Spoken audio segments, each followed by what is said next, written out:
Alright, ladies and gentlemen, boys and girls, children of all ages, we're going to do a little story time with Outlaw. It's been a few months since I posted on YouTube, so I thought I'd give you just a little story time. It's getting late. We got hurricane whatever hitting Orlando. That's right, folks, I am in Orlando. I'm not going to tell you which Orlando, but I can tell you it's not Orlando, Florida. But anyways, we've got a hurricane in Orlando.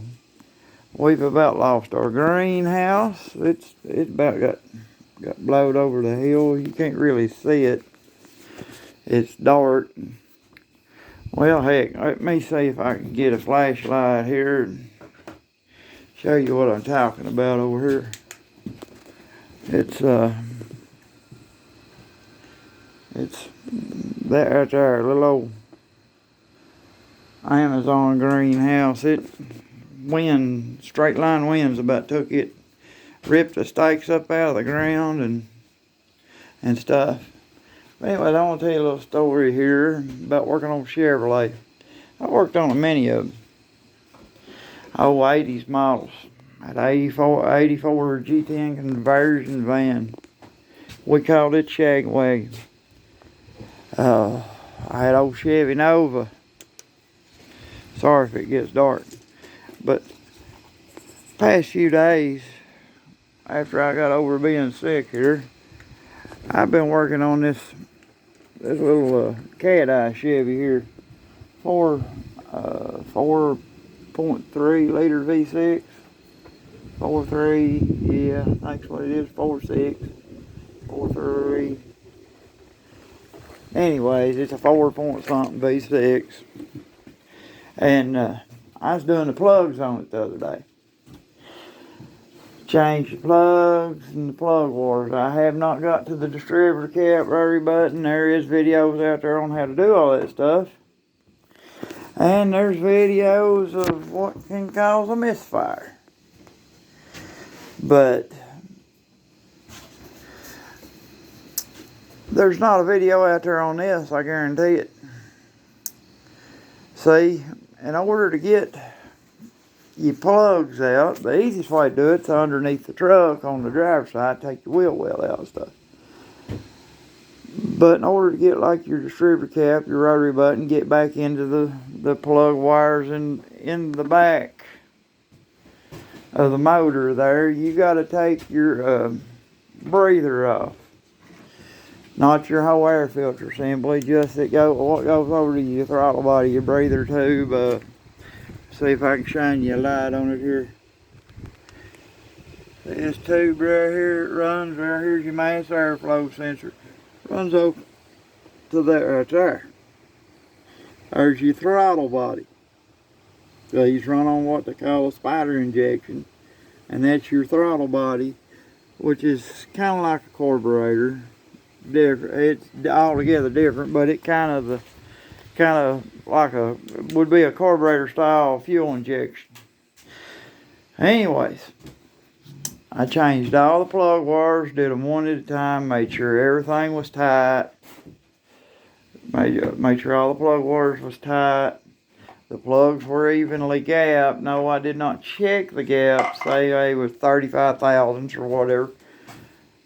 But they were evenly gapped out of the box. I know I should have checked them, but I'm a country boy, redneck.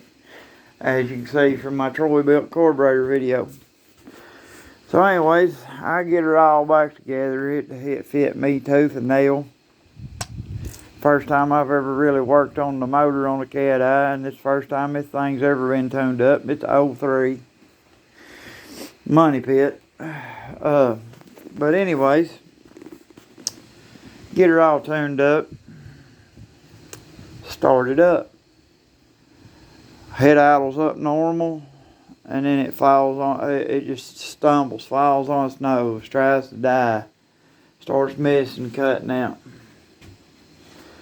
Well, I let it run for a minute. It idles back up. It's running good. So I thought, well, I'll drive her down the highway. I'll see what she does. Take her down the highway. You cram down on it, give her full throttle, she'd come alive, take off like a rocket. Wide open. Never missed a beat. Soon as you start slowing down, pull up stop sign, she fall on her nose. Start missing, cutting like it's cammed to death. Well, I go back over the plug wires, everything. I know I didn't crosswire it. And it was running fine when I pulled it up here. Wow, you hear that wind from that hurricane? It just blew my door loose. Anyways, so I just knew it's something to do with the plugs on it, or something to do with me changing the plugs. Well, granted, I was tired, I was hot, I was wore out. Every plug wire on it snapped off. Had to take needle nose, pull the boots off of the plugs just to be able to get the old plugs out. Oh, had to pull the wheel well out of the driver's side.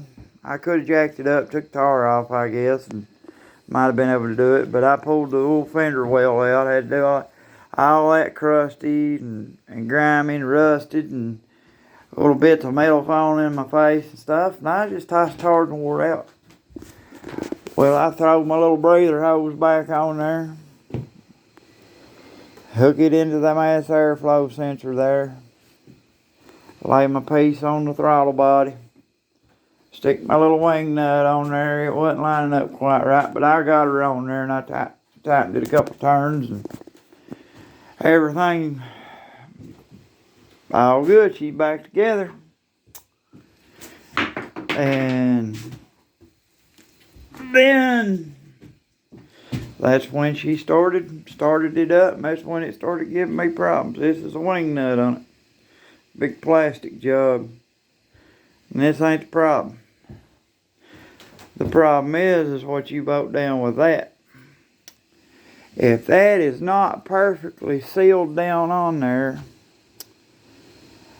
I'm no mechanic, but what I can figure is it's not breathing right through that mass airflow sensor, because it's breathing outside, from just outside unfiltered air. Maybe not even enough to hurt the engine as far as dust and crap goes, but it's pulling air from outside of the air filter box. It's pulling it just from around the motor or whatever, and it's not pulling an even amount of air through that mass airflow sensor, which is telling the computer and all this, hey, I'm running rich, I'm running lean, I'm running whatever, which is making that sensor do this, making that do that, making it stumble.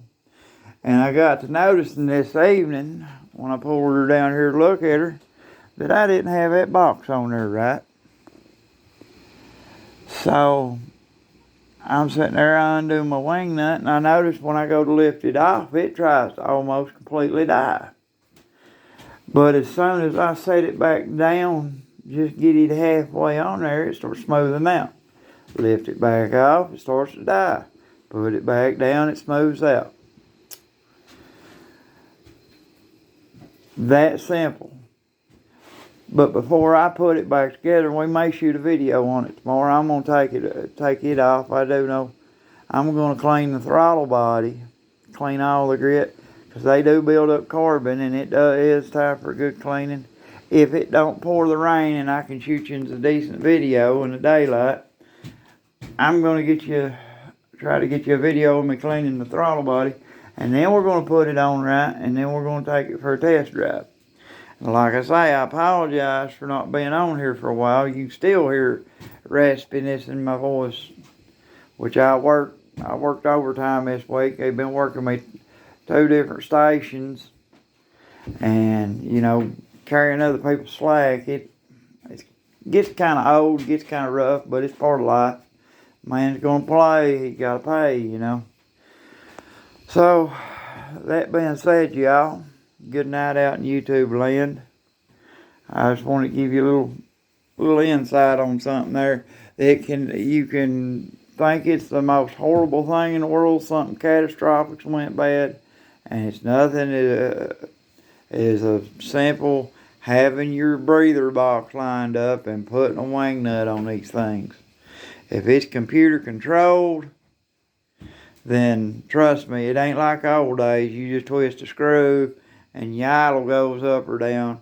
Hit computer control, one sensor malfunctions, all of them's going to read wrong and make your truck run like crap. So it can be just as simple as not having a plastic tube hooked up makes the whole thing run like crap. Hope that helps you. A little bit of knowledge. And like I said, tomorrow we'll go in when it's daylight and we'll try to get you a video if it's not pouring rain from Hurricane Kentucky. Yeah. So y'all have a good night and we'll see you tomorrow. Thank you for watching the Wild World of Outlaw.